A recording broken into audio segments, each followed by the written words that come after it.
This is Autoline Daily, the show dedicated to enthusiasts of the global automotive industry. Is Tesla's $25,000 car, what most people call the Model 2, in trouble of not getting built? In January, CEO Elon Musk said the affordable EV would be made at its U.S. factory in Texas in the second half of 2025. But shortly before we posted Friday's show, Reuters reported that Tesla had canceled the project.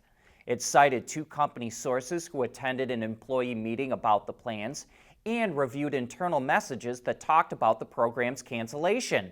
However, not long after that report came out, Elon tweeted, quote, "Reuters is lying," and then in parentheses put again. But he provided no specifics to what he was talking about. Even so, there is one thing that the two sides can agree on, that Tesla is pushing development of a Robotaxi, which would be built on the same platform as the Model 2. Reuters says Musk is all in on the Robotaxi, and that's one reason why the Model 2 has been scrapped. And not long after his Reuters is lying tweet, Elon also posted that the Robotaxi Unveil is coming on 8-8. While there was not a year attached to it, we took him to mean this August. And we've read there's some concern that this push into Robotaxis will mean a pivot away from achieving self-driving on its existing vehicle fleet. The only real way to know that will be when the Robotaxi is detailed. But let us know what you think now in the comments. And speaking of Robotaxis, Chinese ride-hailing company Didi and EV maker GAC Aion announced that they've received a license to mass-produce Level 4 self-driving vehicles in China. The two companies launched a joint venture last year called Andy to develop autonomous vehicles, and they'll build the first model, an electric SUV, starting next year. While the European auto industry is mainly worried about affordable Chinese EVs swamping the market, BYD is also attacking the upper end. Its premium NEV brand Denza showed pictures of its new fastback sedan, the Z9 GT, which has a similar shape to a Porsche Panamera, testing in Europe. The production model is expected to be shown off at the Beijing Auto Show later this month, before launching in China later this year, and then followed by other global markets after that. It's possible that the Z9 could offer both plug-in hybrid and pure battery electric powertrains, and Car News China reports there will also be a sedan version. Volkswagen's market share in China keeps falling, and its CEO says its EVs can't keep up there. Oliver Blume made the comments to a German newspaper and added that the company shouldn't have utopian expectations when it comes to the Chinese market. He said anything above 10% market share was very respectable. But it's even in danger of missing that mark. In 2018, VW controlled about 18% of the market in China. But last year, its market share dipped to under 10.5%, and it lost its number one sales crown to BYD. But Blume thinks new models that are being launched in the future will help improve its sales in the region, and like Stellantis, the VW group is teaming up with Chinese automakers to develop some of its upcoming electric models. And one of the reasons competition is so fierce in China is because there's so many brands selling cars. But really, there's too many, and we've said before, there will certainly be companies that fail or get bought up by larger automakers, and it looks like that's starting to happen. We recently reported that EV startup HiPhi was showing clear signs that it's running out of cash, and now Car News China reports that Avatar, which is a subsidiary of Changan, has reached an agreement on a merger with HiPhi. And as I said, we expect to see more of this. Intrepid's NeoVi Pi, allowing automotive engineers to interface, capture, and monitor vehicle data using Raspberry Pi.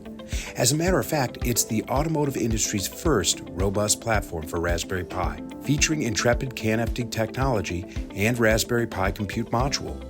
The NeoVi Pi is designed for automotive environments, allowing use with relative power ranges and applications. In addition, the NeoVi Pi enables you to use the Raspberry Pi for compute while avoiding additional development to adapt to network environments. That makes the NeoVi Pi powerful enough to solve your vehicle network problems, yet small enough to fit in your backpack. One of many intrepid tools used for developing zonal architecture and software-defined vehicles.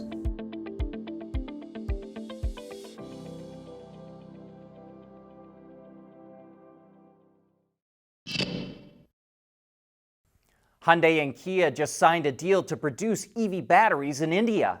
The companies signed a deal with Indian battery company Exide Energy to make lithium iron phosphate, or LFP, batteries in the country. The batteries will be equipped in future Hyundai and Kia EVs that are sold in the market. They didn't reveal how much they're investing or when production will start, but they did say that India is a highly promising market and that they're aiming to establish themselves as frontrunners in the country's EV market. Toyota is reshaping the structure of its Daihatsu subsidiary after a safety scandal tarnished the image of the company. Toyota announced that Daihatsu will hand over some development of compact cars for international markets to Toyota. Daihatsu's management was also restructured to improve communication and cooperation between different development groups, and employees will also be encouraged to speak up if they spot problems. And lastly, Toyota is shifting Daihatsu to focus on developing low-cost mini EVs, starting with commercial vehicles. Toyota is falling behind competitors Nissan and Honda in the minicar market in Japan, and that's a very popular segment in the country. The auto industry doesn't just make cars to drive on Earth. It's also heavily involved in developing vehicles for the moon. Toyota and Hyundai are working on lunar vehicles, and Bridgestone is developing the tires. And now NASA has selected 3 teams to continue development of a lunar vehicle for its Artemis missions. One of those teams includes General Motors, Lockheed Martin, Goodyear, and MDA Space. Its vehicles will be powered by GM's Ultium batteries and will also be able to operate autonomously, with or without astronauts. It can run as long as a 2-week span of lunar nights at temperatures as cold as minus 280 degrees Fahrenheit. Each of the 3 teams will develop the lunar vehicles over the next year to meet NASA's requirements. Then the vehicles will be demonstrated to NASA, and it will pick one for validation ahead of the Artemis missions, which kick off next year. EVs have become highly politicized, and consultant Mike Murphy has the data to back that up. He's a conservative Republican who is pro-EV, and he thinks that automakers are marketing them all wrong. If I ran a Ford store somewhere, or a VW store or anything, I'd keep a couple EVs around. I let people take them for 4 days for $100 or something and play with them. Because boy, oh boy, that works better. And you asked me, spend $50 million on straight up advertising for an EV, or fan them out to 200 dealers and let them have play inventory that you burn up with miles, but people taste. I'd spend the 50 on the demo cars in a nanosecond, because that's the most effective thing. If you have a friend or if you played with one, you're much more likely to like it. Mike Murphy goes on to say that automakers need to get off the environmental aspect of EVs, stop talking about saving the polar bears, and start talking about their benefits. And if you'd like to watch more, we'll post a link to that interview on our website and YouTube channel. But that brings us to the end of today's show. Thanks for tuning in.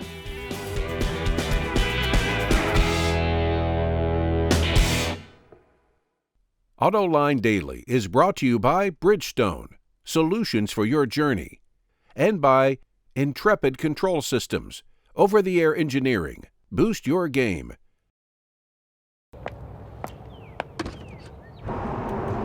When the peace and quiet of your morning commute is as comforting as your morning macchiato, that's what really matters. Bridgestone Turanza EV tires. Less noise for more quiet comfort.